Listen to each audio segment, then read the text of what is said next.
noite. Estamos de volta com mais uma live de terças-feiras, o nosso encontro semanal para falar de saúde, emagrecimento. Hoje eu dividi a live em 3 partes. Na primeira parte, como sempre, eu vou ficar falando aqui até minha voz começar a falhar e vou responder algumas perguntas que selecionaram. Posso responder também perguntas aqui do pessoal que está me assistindo ao vivo. E numa terceira parte vou receber aqui a participação de uma aluna do MES, Inês Almeida. Obrigado, que se ofereceu para falar e dar o testemunho de como é que tem sido a experiência dela lá no MES. Gente, pois inclusive esse assunto muito prevalente nessa fase do mundo que a gente vive, esse mundo maluco que a gente está vivendo, e um componente muito importante na promoção da nossa saúde, que muitas vezes é subdiagnosticado, subvalorizado. É um elemento que eu vejo que é fundamental no equilíbrio do nosso corpo, quando a gente vê o equilíbrio todo orgânico, nosso sistema todo hormonal, nosso sistema metabólico. Existe um fatorzinho hoje que é uma das condições mais prevalentes que eu encontro nas pessoas, que é a inflamação crônica. Gravíssimo isso, A inflamação crônica hoje está na base de quase, se eu não disser, de todas as doenças, Todas as doenças têm por base um processo inflamatório crônico, tá bem? E isto faz com que a gente promova muito mais saúde, principalmente as doenças degenerativas, o que matava o ser humano, no século passado. As doenças infecciosas foram caindo drasticamente com o advento de vacinas, antibióticos, etc. E começaram a aparecer as doenças dos novos tempos, principalmente relacionado com os nossos hábitos, e essa doença chama-se inflamação crônica. Hoje, a parte do exame hoje que eu mais me atento nos meus pacientes, que eu vejo, enquanto eu não controlar 100% esses parâmetros, eu não sossego com os meus pacientes, é uma coisa que a gente chama hoje de inflamograma. Inflamograma são os marcadores inflamatórios que a gente vê nos pacientes, e grande maioria deles com marcadores alterados. A proteína C reativa, ultrassensível, a velocidade de hemossedimentação, pode dosar a interleucina 6, que é um marcador inflamatório do nosso corpo. Marcadores indiretos, como a ferritina alta, o fibrinogênio, o cortisol alto, a vitamina D baixa, são todos parâmetros que mostram que o corpo está passando por um processo inflamatório. O DHA baixo também é devido à epiandrosterona, uma vez que ela é produzida na mesma zona que o cortisol. Quando você tem muita demanda por cortisol no seu corpo, você baixa o DHA. Então, o DHA baixo é um marcador de inflamação crônica. Ele diminui naturalmente com a idade, mas quando você vê aquele paciente que está com os níveis muito abaixo do que seria esperado para aquela idade, você tem que suspeitar de um processo inflamatório, um processo de estresse crônico do corpo, que pode estar relacionado com uma inflamação crônica. Eu digo que é muito importante nessa fase que a gente vive, gente, porque a gente sabe, esse vírus, ele é um vírus que promove no nosso corpo um fenômeno inflamatório, trombogênico, que vai levar o paciente para o tubo, para a terapia intensiva, etc. E isso já está mais que provado. Um corpo que previamente esteja desinflamado, com níveis ótimos de vitamina D, com níveis baixos dos marcadores todos inflamatórios, das células brancas da nossa medula, etc., a chance dele evoluir para aquela tempestade inflamatória e precisar de apoio respiratório, etc., é infinitamente menor. Vários e vários estudos já mostraram isso. Por isso que as técnicas todas são de tentar baixar a carga viral e otimizar os mecanismos de imunorreguladores que acontecem para prevenir que você tenha colocar gasolina no fogo e os seus pulmões ficam logo acometidos e você evolui para os quadros mais graves. Então, gente, olhar muito para o nosso processo inflamatório. E eu, como falo muito de emagrecimento, eu tenho que fazer a relação entre emagrecimento e a inflamação, completamente relacionados.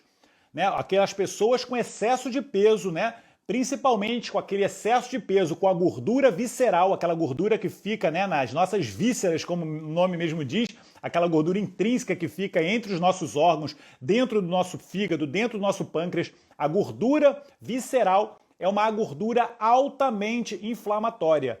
produtora de adipocinas inflamatórias, várias elas, né, que eu não vou ficar citando aqui para não ficar falando nomes complexos, etc., mas várias dessas adipocinas, né, que produzem no nosso corpo citocinas, como interleucina 6, o fator de necrose tumoral, que são substâncias que ativam cascatas inflamatórias do nosso corpo. E se você tem essa gordura, né, crônica no seu corpo, você está sempre produzindo marcadores inflamatórios. Por isso, né, que a gente preconiza técnicas como o jejum, que vão diminuir, né, a gordura do seu corpo, né, o emagrecimento faz com que você desinflame, né, e aí todas as suas morbidades e fatores de risco diminuem, né? Por isso que a obesidade está relacionada com a síndrome inflamatória. E hoje, né, essa condição chama-se inclusive diabesidade, que é a associação da resistência insulínica com a obesidade.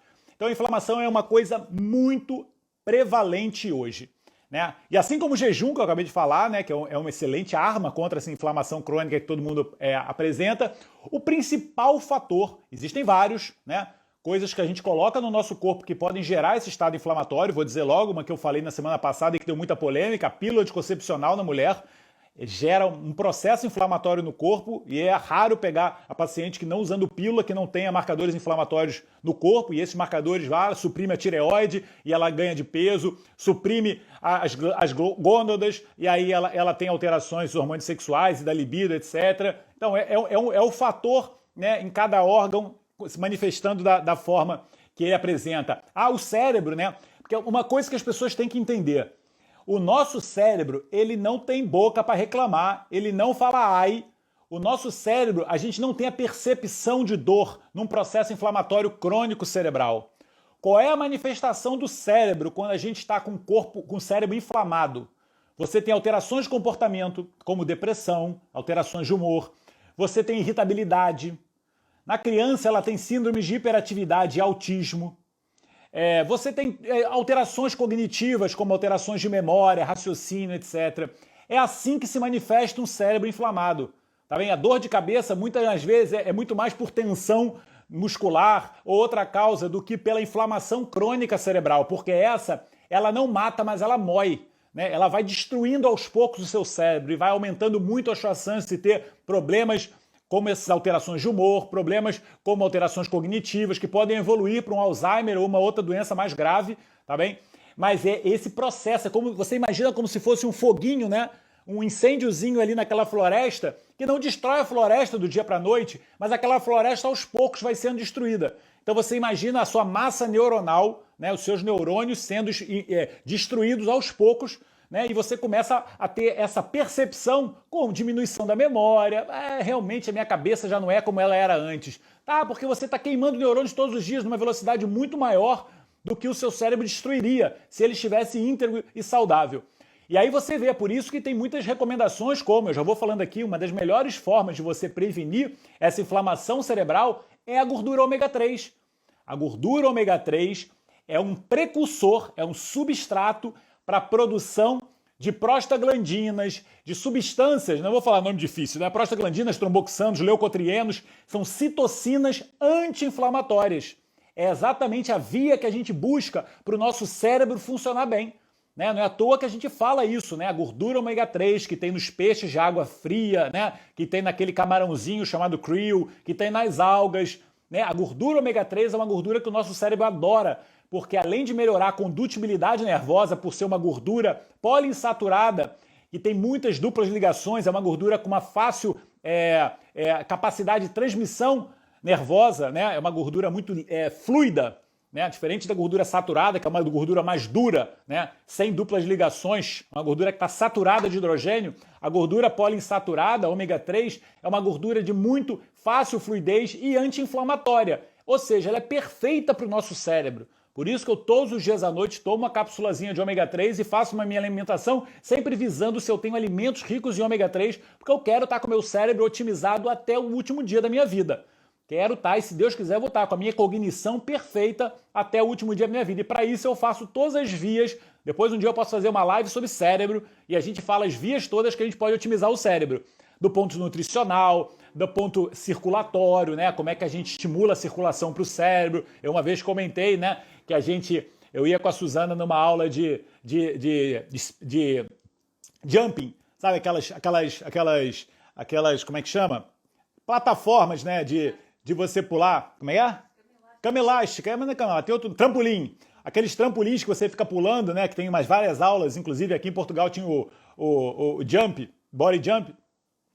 E quando termina essa aula, já que é uma aula que você faz muitos movimentos, né, de propulsão do fluxo sanguíneo, né, das pernas, a Suzana terminava a aula com a cara vermelha, parecia um camarão, né, uma bola vermelha assim no rosto, excelente para circulação, mostra que a face dela, né, bom para a estética da face, o cérebro dela estava hiper circulado, né, fez uma hipercirculação cerebral, isso é excelente, né, a partir da atividade física, isso é muito bom.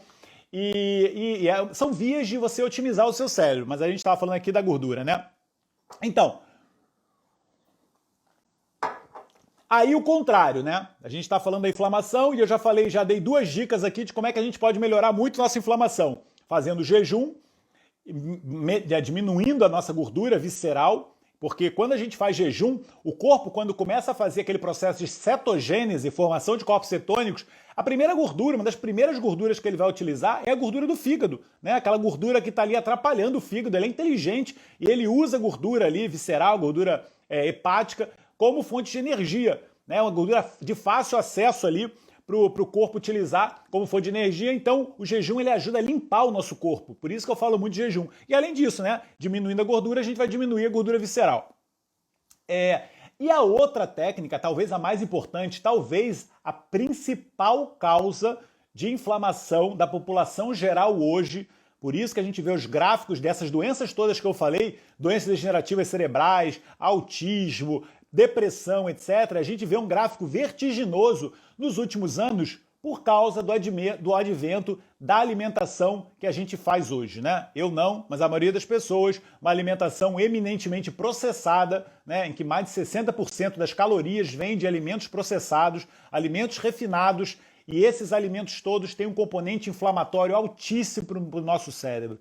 A comida processada, né, se eu pudesse, né, ranquear, seria o alimento número 1 de inflamação do cérebro das pessoas. E eu falo essa frase, né? Não existe comida ruim, existe comida processada. Se você não sabe ver composição de alimentos, não coma alimentos processados com mais de 2 ingredientes. Você só está autorizado a comer alimentos processados se você souber o que você está lendo na composição. Você tem que ler a composição, né, para olhar item por item, aí onde está escrito ingredientes, todo produto é obrigado a ter, né, a listinha de ingredientes, e você tem que saber o que você está colocando para dentro da boca. É impossível, gente, você colocar lá aqueles produtos que tem 20 itens e você não sabe o que são 15. Porque se eu explicar para você o que são 5 desses 15, você já não come o produto. Em grande parte dos alimentos, eu vejo que as pessoas comem os alimentos e não sabem o que estão comendo. Aí o que você acha? Vai dar trabalho para o fígado. O fígado recebe esses alimentos, né, altamente maléficos e ele fica irritado, né? E a primeira coisa que ele faz, ele joga no sangue proteína Z reativa, ou seja, para com isso, você está me inflamando. E as pessoas continuam fazendo isso. Aí é outro benefício do jejum, porque se você não sabe o que você come, é melhor não comer, porque você não está dando trabalho, porque você inverteu a máxima da alimentação, que é dar para o seu corpo, ajudar o seu corpo a funcionar bem, dar o que ele precisa para funcionar bem. Né? Você dá os nutrientes que o fígado precisa para ele funcionar bem. Não é para dar trabalho para o fígado. A alimentação não é para dar trabalho, a alimentação é para ajudar. A alimentação não é só caloria, a alimentação é uma sinalização para os nossos genes. A alimentação é uma sinalização para o nosso corpo a funcionar bem. Quem nunca ouviu essa frase vai ler um médico americano chamado Jeffrey Bland. Essa frase é dele, não é minha. E é fantástica, porque ele só estuda isso, ele só estuda como o alimento sinaliza para o nosso corpo vias de reparação, vias anti-inflamatórias, vias de otimização de energia e etc, etc. Então é para isso que o alimento serve. Quando você pega um alimento e coloca dentro da sua boca porque você ouviu falar na televisão ou porque você gosta daquele alimento e etc, você pode usar de forma recreativa, mas não pode ser diário. Tá bem? Se você come aquele iogurte light, sem lactose e não sei o que, aí você vai ver a composição daquele iogurte light, sem lactose, e é um leite reconstituído, né? Nem leite é mais, é uma forma que a indústria faz para modificar o leite, né? Porque teoricamente iogurte seria leite, não seria bom, né? Seria leite de vaca, e a vaca hoje está doente, como a gente sabe, com bactérias que fermentam, né? E seria o iogurte. Mas as pessoas têm o leite reconstituído, né? Colocam junto espessantes e colocam junto edulcorantes, né? Porque o iogurte é sempre docinho e aí não tem. Edulcorante artificial, gente, é um dos maiores venenos para o nosso cérebro. É um dos maiores inflamadores do nosso cérebro. Quem gosta de ler vai ler o livro chamado Sweet Poison, que é o veneno doce. Fala sobre os edulcorantes todos, aspartame, sucralose, que destrói a nossa flora intestinal, acesulfame capa, ciclamato, sacarina. Isso não pode passar pela boca de ninguém, porque são alimentos inflamatórios. Você desabitua o seu gosto do paladar, né? Vai trocando no café, em vez de colocar esses adoçantes ruins, coloca gorduras boas, muito melhor. Faz um café com óleo de coco, faz um café com uma manteiga biológica, orgânica, ou manteiga ghee. Coloca outras coisas no seu café que sejam à base de gordura, porque o nosso cérebro adora gordura boa. Adora gordura boa. Dos nuts, né, das sementes, do óleo de coco, gordura do azeite, gordura do abacate, essa gordura mesmo de óleos de peixes saudáveis, né, peixes selvagens, etc. Mas nunca coloque edulcorantes no seu cérebro, porque isso é péssimo, é um alto componente inflamatório, tá bem? Então, comidas processadas, primeiro alimento inflamatório que eu queria deixar aqui bem claro, que é um alimento que destrói o nosso corpo, destrói o nosso cérebro e nos faz engordar. Independente se é light, independente se é diet, independente se é sem lactose, sem glúten, não interessa. Porque a comida processada, cheia de químicos industrializados, vai inflamar seu corpo. Não está inflamando por causa da gordurinha extra que tem lá. E aí o light acha que resolveu o problema. Não é por causa da lactose, porque o açúcar do leite talvez para mim seja um dos menores problemas do leite.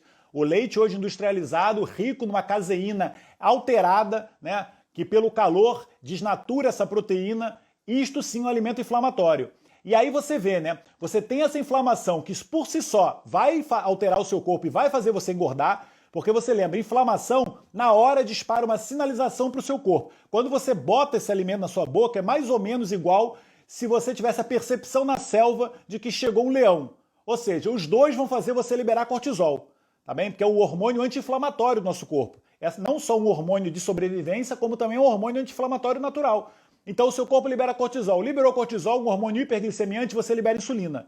E aí o gordinho que está com excesso de peso não sabe por que o jejum não funciona com ele. Não sabe por que está em efeito platô. Não sabe por que não emagrece. Porque o processo inflamatório crônico vai interferir no seu emagrecimento. Vai fazer liberar cortisol, vai fazer bloquear a tireoide. A tireoide é um hormônio altamente importante para a nossa termogênese e metabolismo.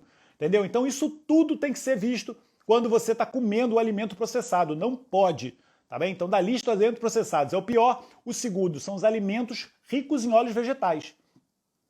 Comer o óleo vegetal, gente, você está inflamando o seu corpo. E você vê que a maioria dos processados tem óleos vegetais. Hoje você vê alimentos que têm apelo, né? Natureba, apelo light, apelo saúde, apelo ecológico. E você vai ver, é um pool de coisas que são inflamatórios para o nosso corpo. Vou dar um exemplo, hambúrguer vegano. Né? Você quer comer um hambúrguer, você compra um hambúrguer de carne grass-fed, né? Uma carne boa, eu acho infinitamente melhor do que você comer um hambúrguer processado vegano. Por quê? Porque a maioria dos hambúrgueres processados veganos que eu já vi são péssimos para a saúde. Né? Que tem na composição óleos vegetais, como óleo de canola, óleo de girassol, para fazer a liga, né, da proteína vegetal. Normalmente é um hambúrguer de soja, um hambúrguer de feijão, um hambúrguer de de ervilha. E para fazer a liga, né, como se fosse uma carnezinha, taca óleo vegetal ali. E óleo vegetal não pode entrar na sua cozinha. Pior ainda se o óleo vegetal for frito. Aí você estragou, né? Aí você pegou o lixo e colocou o lixo em cima da sua cama. Porque óleo vegetal já é ruim. Óleo vegetal frito você já oxidou uma gordura hidrogenada. Né? Para quem não sabe, óleo vegetal, óleo de milho, óleo de canola, óleo de girassol, óleo de soja, etc., que são óleos que são, para eles conservarem melhor esses óleos, eles fazem um processo chamado hidrogenação, ou também chamada gordura trans. Nesse processo de hidrogenação, você já altera a molécula, né? Já faz uma reação química que vai ser prejudicial para o nosso corpo. E, além disso, o óleo vegetal, por si só, ele é um alimento inflamatório, porque ele é muito rico em ômega 6. Ômega 6 é aquela gordura inflamatória, que em pequena quantidade é importante para o nosso corpo. Mas quando você passa a comer o tempo todo alimentos ricos em óleos vegetais, você faz um desequilíbrio com o ômega 3, que é a gordura anti-inflamatória. O nosso corpo precisa de inflamação e anti-inflamação. É um processo constante no nosso corpo, né? Inflamar e desinflamar. Agora, quando você come muito ômega 6, você otimiza a inflamação do seu corpo. Hoje, como a maioria dos industrializados vem cheio de ômega 6, né? Você acaba se inflamando. Então você vê, né? Tragédia total. Você pegar aqueles donuts da vida, né? Aqueles bolinhos com aquela bolinha redonda que o Homer Simpson adora, né? Homer Simpson, né? O arquétipo da alimentação ruim, né? O gordinho que adora uma cerveja e adora um donuts, né? O donuts nada mais é do que uma associação de farinha refinada com açúcar e óleo vegetal. Ou seja, olha o que uma pessoa coloca para dentro. 3 alimentos altamente inflamatórios, em que tem alta concentração de farinha refinada, que vai fazer disparar a sua insulina, né? Faz aqueles processos de liberação de citocinas inflamatórias, que eu falei, uma delas chama-se resistina. A resistina é uma citocina inflamatória que vai gerar resistência insulínica, tá bom? Então, péssimo, junto com o açúcar, né? O vilão, que todo mundo sabe, e junto com a gordura vegetal, como eu falei, um óleo inflamatório para o nosso corpo. Tragédia já anunciada, né, gente? Então não tem como você comer donuts o tempo todo e querer emagrecer, porque o seu corpo vai estar liberando insulina e vai estar inflamando. E isso vai ser péssimo para a sua saúde de uma forma geral, não só para o seu peso, mas também, lembra, do cérebro, né? As pessoas aqui que estão me assistindo que não tem problema de peso, olhe para o cérebro, tá bem? Porque o cérebro é tão afetado quanto a balança. Por isso que você vê que a maioria das pessoas que tem excesso de peso começa a falar também que tem, ó, então meu sono já não é igual como era antes, eu já não tenho tanta memória como eu tinha antes, etc. É um processo inflamatório crônico no corpo, gente.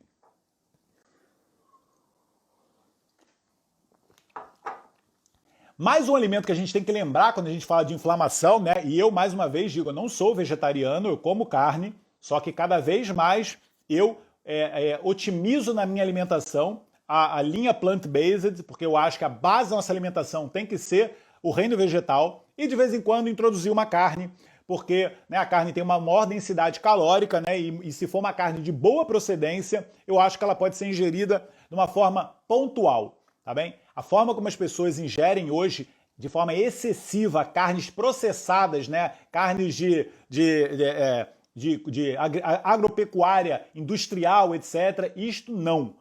Não, é péssimo para você, é péssimo para o animal, é péssimo para a humanidade, é péssimo para todo mundo. Esse excesso de alimentação com carnes, essas carnes, esses animais, né, que vivem enclausurados, etc. Isto, pelo amor de Deus, não.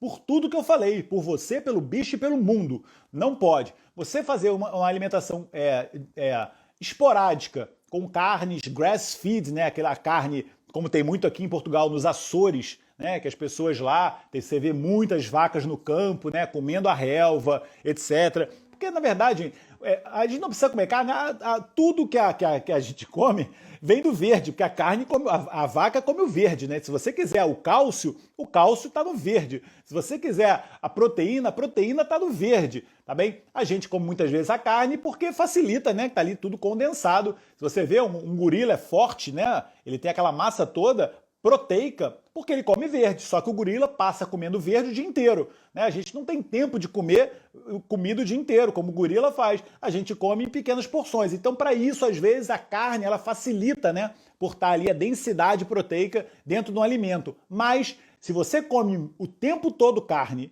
né? Essa é a diferença. Por isso que as pessoas falam assim, mas eu não sei, um fala que pode, outro fala que não pode, outro fala que não pode, sei o quê. Então, eu explico para você o que é. Estou explicando por que um fala que pode, outro fala que não pode. Porque as pessoas falam a mesma coisa, só que elas falam de uma forma complexa. Vou explicar para você. Você pode comer carne desde que a origem dela seja boa, ponto. Isto sim. Porque pensa numa coisa, se você está comendo a vaquinha que come o verde, né, como eu falei, o verde que é rico em ômega 3, é rico em ferro, é rico em vitaminas gerais, né? Tudo que o verde tem, maravilhoso, né? A fonte que eu falo é a fonte de vida, é o verde, né? Outro dia eu vi um post aí de um falador da internet que não é nada, eu não sei, ele não é médico, não é nada, escreve livro, mas não tem formação, e ele fala assim, não coma espinafre, que espinafre faz mal para a saúde, é muito rico em oxalatos, meu Deus do céu, espinafre é um lixo. Pelo amor de Deus, espinafre é uma dádiva da natureza.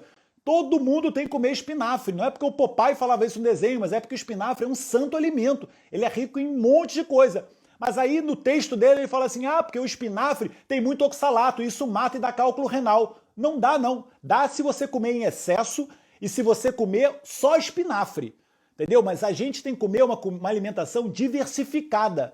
Você não deve comer um alimento só, porque isso não existe. Você tem que comer um princípio fundamental de alimentação, entender um princípio fundamental de alimentação que chama-se diversidade. Você tem que comer a maior quantidade possível de alimentos. Sabe quem adora isso? A sua flora intestinal. Se você come muitos alimentos com muitas cores, de uma forma muito diversificada, você diversifica suas bactérias intestinais. E aí você vai ter bactéria boa para tudo. Entendeu? Para prevenir cancros, bactérias boas para desinflamar, bactérias boas para te dar saciedade. Agora, se você é um comedor de espinafre, com certeza você vai passar mal, como se você fizer monocultura de qualquer coisa. Entendeu? Então não é o problema do espinafre. Eu vejo ele falando mal do espinafre, cara, me dói o peito. Porque não pode, é um alimento, santo alimento para as pessoas. Só que a ignorância, junto com uma pessoa que ficou ouvindo sobre dieta cetogênica e quer ficar dando carne para todo mundo. Isso não existe. Se você comer carne o tempo todo, você vai criar um cancro. A carne e a dieta cetogênica pode ser boa para emagrecer uma pessoa durante 1 ou 2 meses, mas ela não pode fazer essa alimentação durante muito tempo, porque ela vai ter uma doença. Todos os estudos mostraram isso. Eu faço uma lista de estudos de longa data mostrando que uma alimentação plant-based prevenia todas as doenças. Vocês vão ver, a maioria das pessoas que preconizavam alimentações cetogênicas morreram jovens. Porque isso não existe, você comer carne o tempo todo. A carne é altamente vazia do ponto de vista nutricional para nossas fibras. Ela só tem uma densidade calórica, que é boa para ajudar a gente, para a gente não ficar comendo o tempo todo, quando eu falei. Mas se você comer carne pontualmente, né, uma carne de boa procedência, e comer a base da sua alimentação de plantas, você vai ser uma pessoa saudável. Não é para comer espinafre todos os dias, mas come pelo menos uma vez por semana. Tranquilo. E quando você come espinafre e toma junto um suco de limão, o espinafre com oxalato, você tem o citrato do limão e o citrato anula o oxalato, o malefício do oxalato. Então você pode comer espinafre com limão e não haver essas ignorâncias que você não pode comer espinafre porque tem oxalato. Isso não existe. Todo alimento tem alguma substância que pode ser um pouco prejudicial se for em excesso. Mas se for em pequena dose e você comer muita diversidade, não tem problema nenhum. É o que eu falo das frutas. Fruta realmente tem um pouquinho de frutose. Tem, mas se você comer uma fruta isolada antes de uma refeição, etc., não tem problema. Isso não vai, essa frutose do corpo, ele sabe assimilar isso, porque sempre assimilou isso há milhões de anos. Agora, se você ficar tomando suco de fruta todos os dias, aí, você quebrou a integralidade do alimento. Tirou a fibra, tirou fitoquímicos dali, extraiu um monte de coisas que vão diminuir a absorção daquela frutose de uma forma exagerada, aí o seu fígado tem que se... Aí você fala assim, olha, eu vou botar essa maçã numa centrífuga e depois o meu fígado que se vire. Não pode, porque quando você come a maçã inteira, você demora mais para digerir, você demora mais para engolir, né? Você demora mais para absorver, e o seu fígado sabe lidar com isso. Então o veneno não está no alimento, o veneno está na dose. É a forma como você come. E muitas vezes até esses antinutrientes que são ditos como prejudiciais, às vezes eles são bons, porque eles fazem no nosso corpo um processo chamado hormese. Eu já falei disso. Às vezes, alguns fitoquímicos, eles até fazem... Por isso que muitos alimentos excelentes para a saúde são os bitter. Os alimentos bitters têm alguns fitoquímicos que nem são muito benéficos, mas eles estimulam vias de reparação do nosso corpo. Tá bem? Vias, como eu já falei, a AMPK, etc. Então, cuidado com o que vocês colocam, quando vocês ouvem na internet. Meu Deus do céu, o que eu tenho visto de besteira na internet é uma coisa surreal. Cuidado com isso. Tudo que a pessoa disser, você ouça a explicação que vem a seguir para ver se tem lógica, tá bem? E como eu falei, essa que eu ouvi do espinafre recentemente não tem lógica, porque o espinafre ele tem substâncias que em excesso são prejudiciais, em pequenas quantidades não tem problema nenhum para o nosso corpo, tá bem? Uma outra substância inflamatória, e essa sim a gente tem que ter muito cuidado, como eu falei, são as carnes, né? E principalmente as carnes processadas, né? Aqueles enchidos, etc. Quando você pega uma carne processada dessa e ainda esquenta ela, você cria substâncias como chamadas aminas heterocíclicas, tá? Ou então policíclicos aromáticos. São São substâncias que geram no nosso corpo, ativam o nosso corpo substâncias inflamatórias, né? Uma outra chama-se AIDS, que são produtos finais de glicação. Muito cuidado quando você torra a carnezinha, né? A carnezinha que é torrada, etc., porque aquilo dali, né, produtos finais de glicação avançada, elas são altamente inflamatórias para o nosso corpo. Não pode comer isto. Ah, mas eu fui no churrasco há um mês atrás e comi um pedacinho de carne e tal. Não tem problema, né? Mas o problema é a continuidade, né? A constância daquilo que você come. E uma outra coisa em relação à carne, né? Podia ficar aqui muito tempo falando, gente, porque eu vou lembrando e é um tópico atrás do outro. Né? Um outro motivo pelo qual a gente tem que ter muito cuidado com essas carnes, que hoje as vacas elas são alimentos processados, né? Porque a vaquinha, que era para estar comendo relva, pegando sol ali tranquila, essa vaca está produzindo substâncias boas para o corpo dela, que é uma carne que você vai comer com substâncias boas. Agora você imagina a vaca enclausurada, né, sem pegar a luz do sol, e que é colocada lá naqueles aras comendo ração ômega 6, rações de cereais. A ração de cereal, como eu falei, esses cereais eles são alta fonte de ômega 6. Então essa vaquinha está ali comendo cereal, em vez de estar comendo a relva lá fora, né? Para ser larga escala, não dá para ter muita vaca espalhada no campo, então coloca as vacas todas enfileiradas, estressadas, comendo, né, aquela raçãozinha ômega 6. Estão ali estressadas, liberando muito cortisol, porque estão estressadas, não era para elas estar ali, é maldade com o animal que faz comer uma carne dessa. E além disso, quando elas comem esse cereal no intestino que gostaria de comer verdes, ela inflama o intestino. O intestino fica inflamado por um alimento que a vaca não queria e não podia comer. E aí a inflamação da vaca, junto com a inflamação da comida que ela fez, né, os cereais ricos em ômega 6, gera uma carne inflamada. E você vai e come esse alimento inflamado. Deu para ver a diferença? Então, se você quer comer uma vaca grass-fed, né, uma vaca aqui do campo, aqui a carne arouquesa, né, lá no norte, a carne mirandesa, nos Açores, aquela carne daquela vaca que está no campo, é uma carne que você pode comer esporadicamente. Não é para comer todos os dias, o tempo todo, em todas as refeições. Isso não existe. O excesso de proteína, gente, ativa no nosso corpo vias de proliferação. Que quem quer engordar, que quem quer emagrecer não vai, porque a mTOR, uma via de proliferação, ajuda você a engordar. Quem quer viver a vida inteira sem cancro não vai ter, porque a mTOR, uma via estimulada pelo excesso de proteína, vai aumentar a chance de você ter um cancro. Tá bem? Porque é um alimento que tem alta concentração de proteínas e baixa concentração de nutrientes, né? É um alimento que estimula no seu corpo células cancerígenas e que não está te protegendo, dando substrato para a sua imunidade funcionar bem. Então, não deve, tá bem, gente? É comer alimentos desinflamatórios. Alimentos inflamatórios vão favorecer a sua engorda e vão favorecer o aparecimento de doenças. Tá bem? Foi só a introdução. Eu quis falar sobre alimentação inflamatória, nem lembro porque eu comecei a falar sobre isso.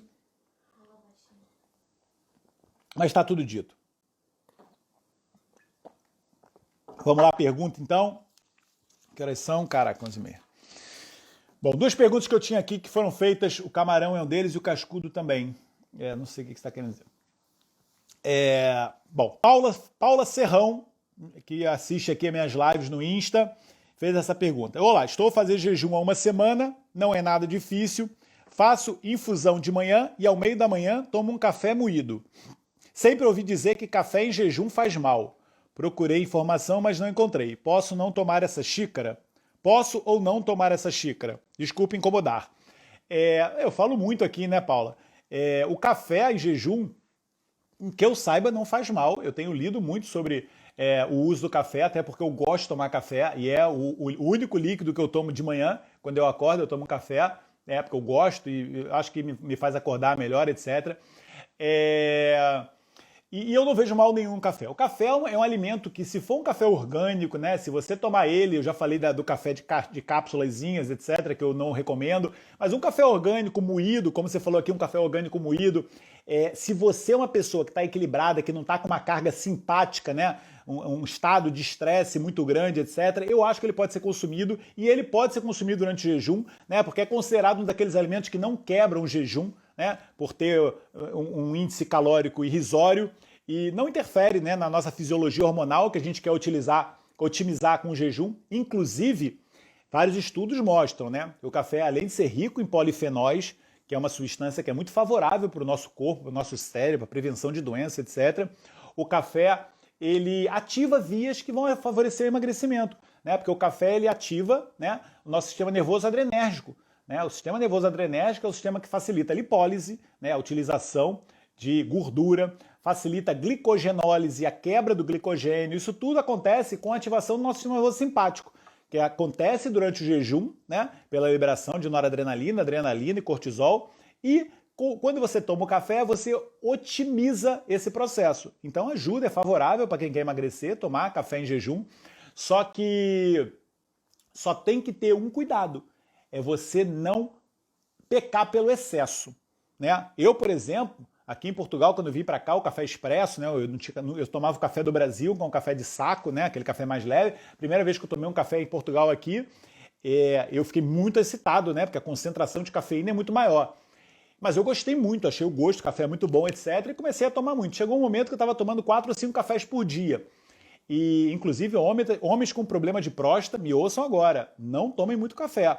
O café é um estimulante da hiperplasia da próstata, tá bem? Aumentar a próstata em homem. E aí, pronto, eu não sabia disso também da próstata, etc. E tomava 4, 5 cafés por dia. Mas o que me fez começar a diminuir essa quantidade de café foi porque vocês me conhecem, vocês veem que eu falo muito enfático, etc. Eu sou muito agitado. E eu, com a minha agitação natural e mais essa dose de cafeína na veia, eu estava vendo que eu ia durar pouco, né? Porque eu estava sempre ligado na tomada, muito excitado, etc. E isso não é bom para corpo nenhum, né? Você pega seu carro todos os dias, você coloca ele a 300 km por hora na autoestrada, é óbvio que seu carro vai durar menos. Né? Por mais que você tenha uma boa reparação, por mais que você coloque a melhor gasolina do mundo no carro, o melhor óleo, ele vai durar menos. Você está dando muito estresse para ele, né? Então por isso que a gente não deve ter esse metabolismo tão acelerado sempre, né? Então você tem que saber dosar. Ficar sempre hiperexcitado, isso não é bom. O nosso sistema nervoso simpático, ele funciona em conjunto com o nosso sistema nervoso parasimpático. Então, se você está sempre ligado na tomada, né, e fica tomando café ainda para se excitar mais, isto não é bom. Você tem que ter momentos de estresse, de excitabilidade e equilibrar com momentos de relaxamento, de paz, né, de meditação, de sono, etc.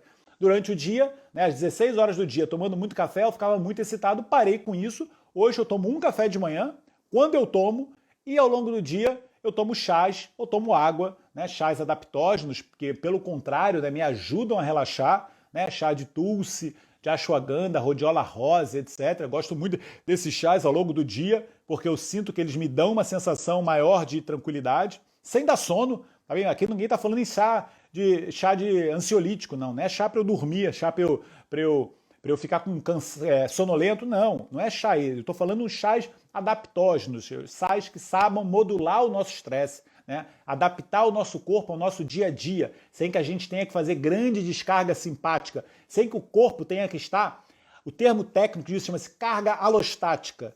A nossa carga alostática altíssima faz com que o nosso corpo esteja sempre, né, elétrico, né, com uma alostase muito grande. Isso não é bom. O nosso corpo tem que estar numa coisa chamada homeostase, que é um equilíbrio. Isso é bom e isso eu busco com alimentação. Então não tomo muito café, eu tomo pouco, eu tomo uma vez por dia, no máximo hoje um por dia, e me sinto bem assim, e eu acho que todo mundo devia tomar também. Então pronto. Lembrar, né, que outras fontes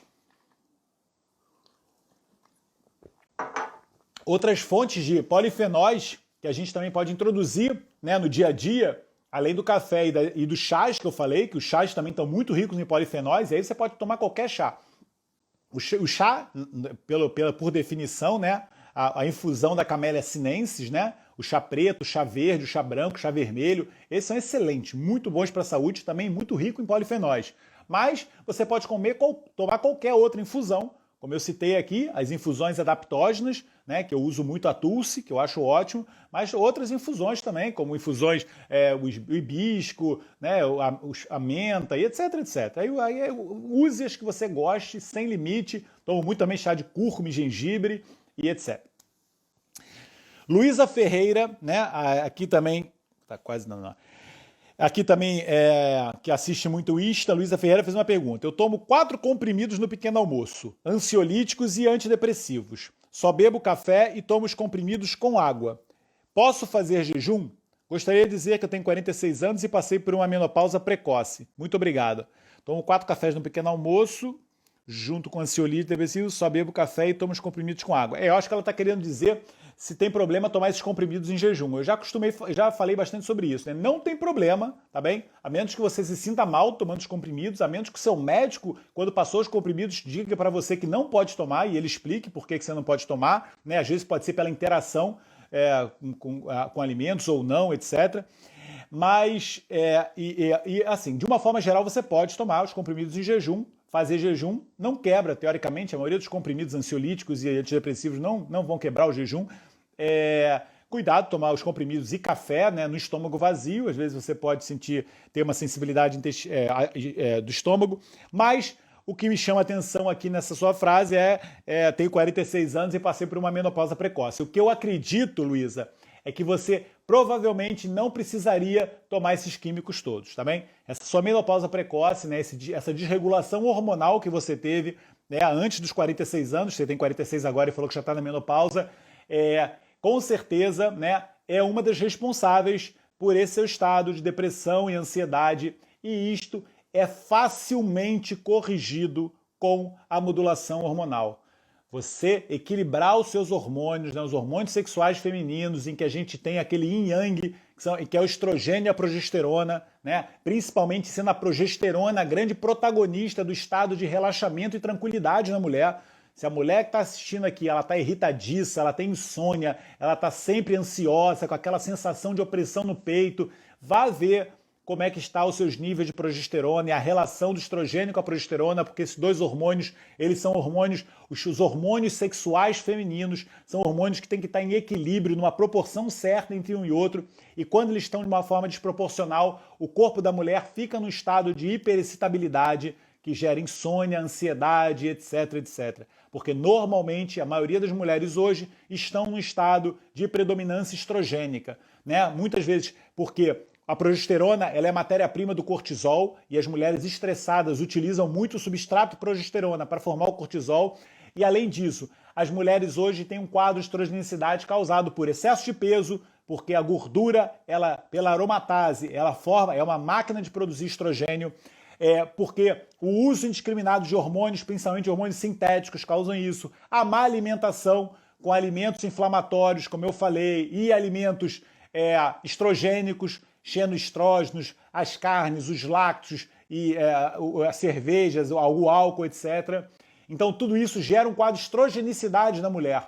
E o hormônio, e o estrogênio é um hormônio proliferativo, é um hormônio simpático, um hormônio de excitabilidade na mulher, e quando ele está desproporcional com a progesterona, gera todo esse quadro. Então, Luísa, meu conselho é pare de usar muleta e trata o problema, tá bem? Vá ver. É claro que você pode, mas eu tenho uma predisposição familiar, depressão, não sei o quê. Isso tudo são fatores predisponentes, né? Fatores agravantes, mas que se você conseguir modular essa sua predisposição genética, né? Eu estou passando por problemas. Se você conseguir modular a sua parte hormonal, você com certeza consegue lidar melhor com os problemas e lidar melhor com a sua genética, tá bem? Basta que você entenda, né, que os hormônios são os grandes sinalizadores do nosso corpo, né, são os mensageiros, né, e os grandes maestros de como o nosso corpo funciona. Então a gente tem que ter eles otimizados e equilibrados, e muitas vezes a mulher, quando está nessa fase de climatério, ela começa a ter essa desregulação hormonal e tem que ouvir, né,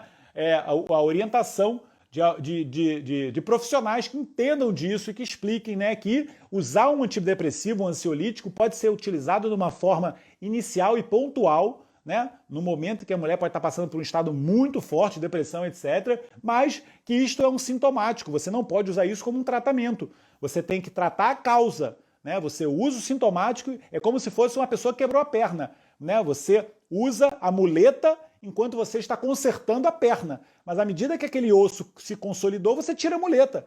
Hoje o que as pessoas fazem usando esses remédios é que ela nunca trata a perna, está sempre usando a muleta, né?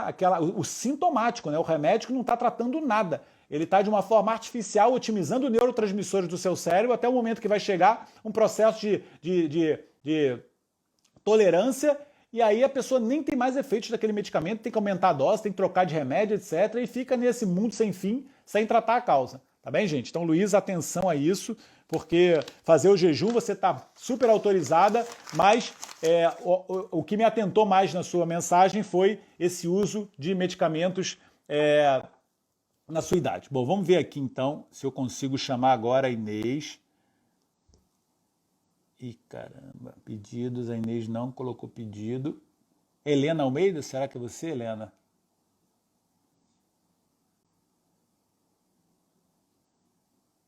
Eu acho que é a Helena Almeida.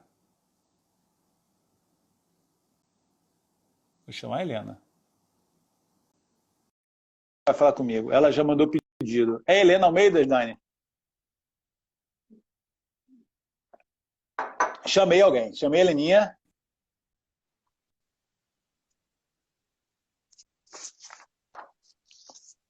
Vamos ver se ela entra. Às vezes minha live dá problema, né?